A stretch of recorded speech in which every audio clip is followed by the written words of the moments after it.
NQIT stands for Network Quantum Information Technology. It's a very large collaboration, actually, of several universities, of which Oxford is the lead university. And within Oxford, it actually involves 4 departments, and physics is the lead department in that.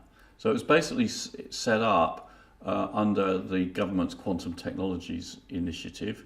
The sort of flagship aim of the programme is to build the Quantum 2020 engine.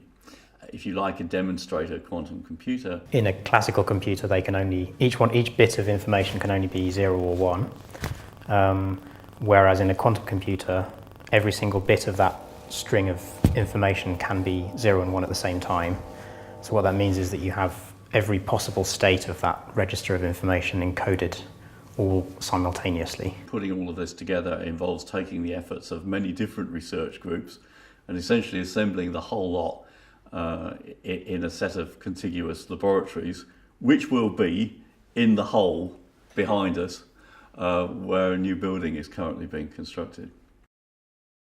Oxford Instruments provide us with this fantastic world-class cryogenic platform, and what we now build into it is all the control electronics and the actual quantum circuits that we put down here to do the quantum computing experiments. The background of Oxford Instruments goes all the way back to when Martin Wood, now Sir Martin Wood, was working in the Clarendon laboratory, making magnets using superconducting cables instead of copper cables, essentially.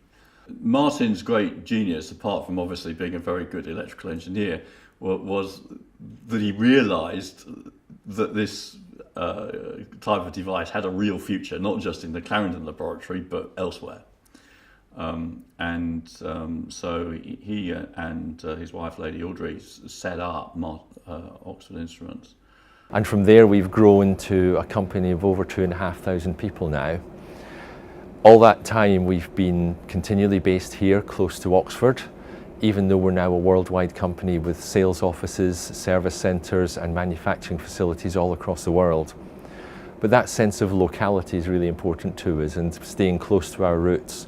So we collaborate with universities and researchers all across the world, but of course Oxford University is very much our local university and a strong local partnership that we enjoy maintaining. I'm actually delighted that the Department of Physics and Oxford Instruments are, again, closely working together on things, and in particular on this, quantum technologies project. Academic researchers are very much the lifeblood of our company. They're our customers, but they're also our collaborators and partners in many aspects of what we do. As a company, Oxford Instruments grew out of being academic researchers, and most of us have an academic research background of our own. So being able to work with people who stimulate us, who spur us on continually to greater things, who bring their needs for experimental research to us, is incredibly important.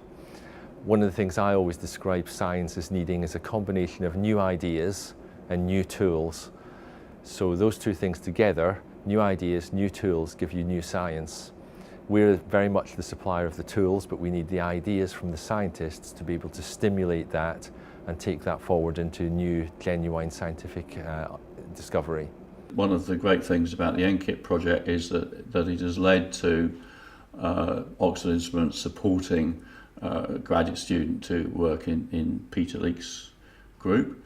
So the NQIT programme in Oxford University is a really exciting opportunity for us to get close with the researchers who are working in these key areas of quantum technologies, and particularly in quantum computing and quantum information processing.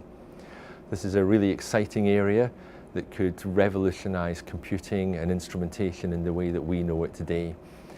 So this is a chance for us both to put something into that academic community through sponsoring students, but also to work very closely with the researchers at ground level so that we can, again, develop the tools that they need and be part of that scientific discovery for the future. I think it's very important to have relationships like that if you want to really push things forward quickly. So especially when you're doing research that leans on very up-to-the-minute technology. So here in this case we have Oxford Instruments developing like the the cutting edge of dilution refrigeration technology, and we're developing sort of cutting edge of an application that requires such dilution fridge technology.